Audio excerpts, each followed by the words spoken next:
अस्सलाम वालेकुम viewers, welcome to Urdu से यूट्यूब चैनल।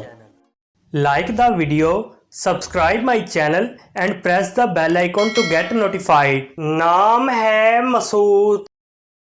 मसूद नाम के इंग्लिश में स्पेलिंग बनते हैं MASOOD। मसूद नाम का इस्तेमाल लड़कों के नामों में होता है। मसूद नाम लड़कों के लिए मखसूस है। मसूद नाम का मजहब मुस्लिम है।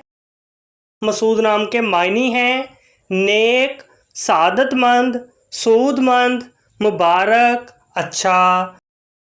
मसूद नाम के इंग्लिश में 6 हरूफ हैं और ये एक लफ्ज़ है। 6 वर्ड्स एंड 1 लेटर।